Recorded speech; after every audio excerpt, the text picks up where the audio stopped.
Everything you've ever imagined is real. See, I tell young people like this. First of all, this is how your imagination works. You got to grab this concept. It is impossible for you to think an impossible thought. That is impossible. You can't think something that ain't possible. You ain't that smart. So if it's in your head, you got to ask yourself, how did it get there? That's God showing you a preview of a coming attraction he has for you. Okay, everybody can't do it. Okay, yeah, I love this one. You know, people talk about this. We're all born with greatness. We're not fucking born with greatness. You earn greatness. Okay, that's a bullshit line to sell fucking shit, to talk about we're all born with greatness. Okay, that's the raw stuff about giving people hugs and high fives and all that other stuff. That's a fucking high.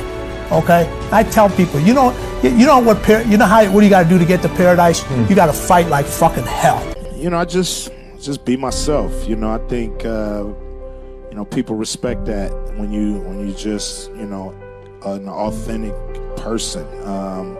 And you know, I try to do great work for people. You know, I work hard to make sure that the finished product is something that I would go see, or that I would spend my time watching or listening to. So I think it's a lot of pride that goes into the work. The problem is we don't teach people how to lead, right? When you're very, very junior, we give people tons of training how to do their jobs. Some people get advanced degrees how to do their jobs so that they'll be good at them. And if you're really good at your job, we'll promote you. And eventually you get promoted to a position where you're now responsible for the people who do the job you used to do, and we don't teach you how to do that. So how can we expect people to be good at their jobs if we don't train them how to do it? Like, would you go see a doctor that didn't go to medical school? No. So why would we work for a leader who has no training in being a leader? That's why we get managers. That's why we get micromanagers. That's why we get toxicity. It's not because they're bad people. It's because they don't know what they're doing. And they're making it up as they go along. I care a lot about the truth of things and trying to understand the truth of things. I think that's important. You know, if you're going to come up with some solution, then the truth is really, really important, I think. I try to think of, I mean, it's difficult to obviously come up with like things that are praise for oneself, you know, or like, there's bad and good here, but I think like sometimes they're just like the things that seem quite clear and obvious to me, and I don't understand why they aren't so obvious to everyone. In our society, we often don't take on big things because we're so afraid of making mistakes that we ignore all the things wrong today if we do nothing. The reality is, anything we do today is going to have some issues in the future. But that can't stop us from getting started. So what are we waiting for? It is time for our generation-defining great works. Every challenge I take, I have a big vision. I put a lot of effort, a lot of sacrifice in things I do. If I don't do it, it means I don't believe in it. In this I believe very strong, and I will not give up until I'm top of the world. So that's the way it works. You aim for the top, you don't aim for the second. Second place is the first place among the last ones, and that's not my target. The one thing, like people talk about depression all the time, the difference between depression and sadness is just, you know, from happenstance. Whatever happened or didn't happen for you, or, you know, grief or whatever it is. And depression is your body saying, fuck you, I don't want to be this character anymore. I don't want to hold up this avatar that you've created in the world. It's too much for me. The one thing that I have learned to relate to all of my children is to dream. There is nothing bigger than your dream. Nothing is greater than your dream. I am not saying that your education is not important, because it's tied to a lot of your dreams. But let me tell you something. There ain't nothing bigger than your dream. Because your dream will propel you to get the education. Do you like spending money? Clearly not. Not particularly. I heard a story that you wanted to buy a watch, and at this point you had sold millions of albums, that you wanted to buy a watch. I know the story. Is that true? You called up your manager to see if you could afford to buy the watch? Yeah. I think it was a Rolex. Was it a Rolex? It was a Rolex. And I asked him, could I afford it? Because they make fun of me for it, but I'm for real. Like, I don't, you know what I mean? Like, this is the whole money thing, all that stuff was brand new to me. When you're chasing your dream and when you're working hard, chasing something you love and completely dedicated, it just happens. You can't really notice it. You know, even still to this day, I'm in an amazing position in my life, but I'm still working like I'm not. I'm still working like I'm not in this position. Yeah, it's just something I love to do, and I just keep pushing and keep working hard. You have to understand, when you have nothing to compare it to, you just get to go to work and you see so many of your friends who are not working. I'm just grateful to be working and explore other things and not just sit back and just wait for what's handed to you. God, it tests you. It tests you and see how much of this you can take before you say, let's just be finished with this. You know what I mean? It wants to show you something. It wants to see how much you can take, how much you can handle of life. You say you love life, you want to live life. I'm going to show you life. Life is beautiful, but you have to accept the good and the bad as being beautiful. We're all human. And we all just want a chance. A chance at life. A chance at an education, a chance at a future, really. I know that each and every one of you has the opportunity to help someone else. All you need to do is help one person, expecting nothing in return. I don't want to move fast. I want to move correctly. I just don't want to waste no time. If it's something that's going to take us a year to make, if it's something that's going to take us 10 years to make, that's fine. Longevity. Maybe not today, maybe not tomorrow, and maybe not the next month. But only one thing is true. I will be champion one day. I promise. I promise.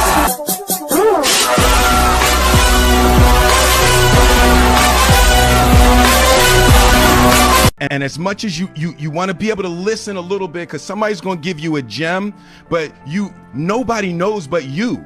You can't get advice on what you should do with your life, right? Nobody knows what you are. Like even sometimes you don't really even know what you are. You got to take your shot. It's like, as much as you want people to agree and you want the people around you to be supporting your dreams and all, it's not going to be like that all the time. You got to do it alone. Acting, singing, and dancing, I think, are all things that came to me naturally, but they're all things that I try to challenge myself on. So I'm always trying to push myself. I think if you stop challenging yourself, then there's no more, you stopped yourself. But there's no limit to the things that you're capable of, so I think I'm going to continue to challenge myself. There are two things that I think that great leaders need to have: empathy and perspective. And I think these things are very often forgotten. Leaders are so often so concerned about their status or their position in an organization, they actually forget their real job. And the real job of a leader is not about being in charge, it's about taking care of those in our charge. I have an unhealthy obsession with spending money, but I have a healthy obsession with making it, so it's all good. Work ethic's always been an important thing for me. Here's the thing, based on sheer embarrassment of not being able to do my job as well as possible. Right. Have I gotten better at my job? I hope so. Been doing it longer. I'm trying to cut my handicap, as I've always liked to say. Yeah. But I know how to work maybe more constructively. I know how to get out of trouble if I'm feeling too much tension, or if I'm hung up one day at work. I've got some tricks to get out of it. The first rule of success is to have a vision. You see, if you don't have a vision of where you go, and if you don't have a goal where you go, you drift around and you never end up anywhere.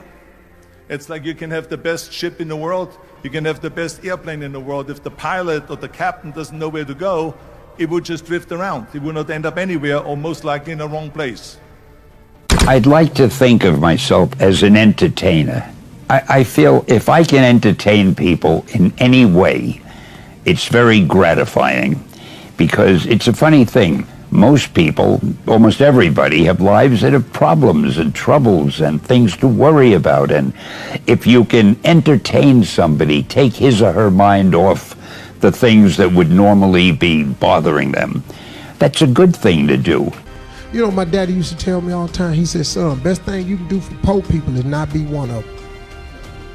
You know why? Because you can't help the cause. People say you have to have a lot of passion for what you're doing, and it's totally true. And the reason is because it's so hard that if you don't, any rational person would give up. It's really hard, and you have to do it over a sustained period of time. So if you don't love it, if you're not having fun doing it and you don't really love it, you're going to give up. And that's what happens to most people. And I myself have taken a break. Everyone needs to just hold off and not be on their phone, because we get so caught up in the negativity of social media that we forget to use it for a positive. Your father, listen to me, might own a company. Your mama might be a millionaire. You might come from privilege. Your daddy might hook you up with a car. He might know people. He might be able to get you a job. But you will not outwork me. And what you have to decide in your position, you have to make a decision that nobody in this league in your position will outwork you. I think it's less about other people and more about, like, I have to do better than myself. Gotcha. Like, if I feel like I reach a level, then I have to work harder. You never, you know, the best. You can always get better. Got you. There's always room for improvement, and that's in every area. That's not just as, you know, artists or whatever, but that's as a human being. There's these things that we oftentimes, we have responsibilities, and so we'll make sacrifices, you know, or we'll be attracted to something and we'll make sacrifices to get something.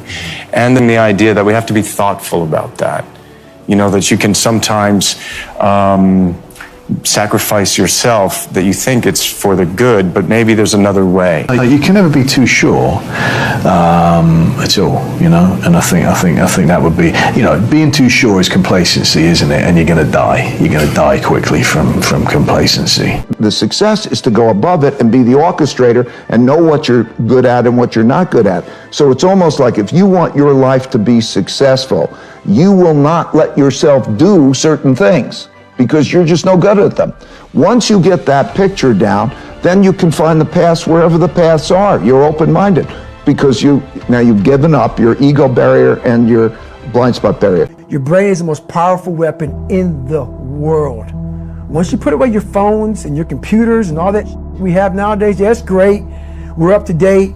But your brain is the only thing you have when you're going through depression, when you're going through hard times, when you're going through death. Make everybody happy but yourself. Not a good plan. So if I had a gift to give you, it would be maybe make a different decision. And the decision is that no matter what happens in your life, you're going to live in a beautiful state. And that could be happy, that could be grateful, that could be being generous. Those are all beautiful states, aren't they? It could be curious, it could be fun, it could be playful. You're not limited to one state, but it's different than suffering. Tough times produce strong men. Strong men produce good times. Good times produce weak men. Weak men produce tough times. Yes. If that's the truth, which phase are we in today? Well, if you think about it historically, you have to say that we're in good times. That doesn't mean everything about the current times are good, and of course life is always tenuous and difficult. Having one person who believes in you and you can count on, and it may be your mom, it may be your grandma, it may be an uncle, it may be a coach, whoever that is, I think you have to kind of hang on to that. You may not always find it exactly the way you would want it, but somebody out there is believing in you, and you got to listen to them and bring them into your life. It don't matter whose fault it is that something is broken if it's your responsibility to fix it. For example, it's not your fault if your partner cheated and ruined your marriage, but it is for damn sure your responsibility to figure out how to take that pain and how to overcome that and build a happy life for yourself. Don't ever let somebody tell you you can't do something. Not even me. All right? All right. You got a dream, you got to protect it. People can't do something themselves. They want to tell you you can't do it. You want something, go get it.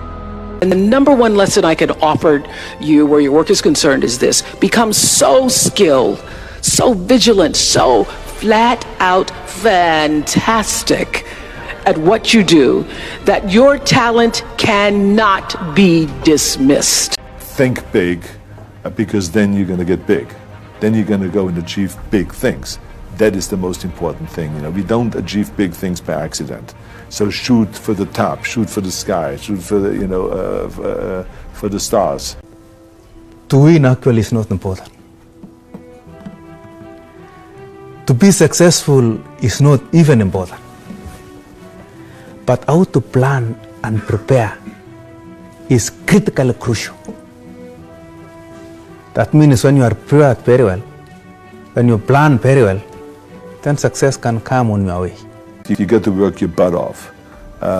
If you think that you're going to go and accomplish something really special and be the best in anything in the world, and you think you can do it without working, you make a big mistake. Because no matter what I did, if it was in bodybuilding or in acting or if it is in the political arena, it always took a lot of work. And you got to put out, and if you're not willing to work hard, forget about it. So there's another rule that is very important. I just look at, each day very up close, what's in front of me. Do I like it? Does it stick with me? Could I work on it for a few months? That's it, the slightest amount of control. Storytelling for me is the number one thing. It's writing, it's outlining, it's creating narratives that can inspire the next generation of athletes, right? What are those things? And not from merely a documentary perspective, but from a fantasy perspective, from a mythology perspective, right? What are those stories that we can use to teach the next generation of athletes, not just about the sport, but teach them about life through sport? If you love something, if you have a strong passion for something, you would go to the extreme to try to understand or try to get it. If you're going to write your destiny, you can do a bad first job. You're going to get smarter as you move forward. That's the thing, is that, so something beckons to you, that's what happens here. Maybe the star that Geppetto wished on was the wrong damn star, but at least it was a star, right? At least it was in the sky. At least it moved him forward. There was this huge distinction between people that think they know everything, and there are technicians that really do, and the ones that truly, honestly, the technicians that are truly artists know nothing. Right. And it's terrifying. I would never do anything if I knew how it was going to end up. Anytime you think you know how to do something, it's definitely not. It's not what I'm into. You can't do stuff unless there's massive risk involved. Everybody wants to know what I would do if I didn't win. I guess we'll never know.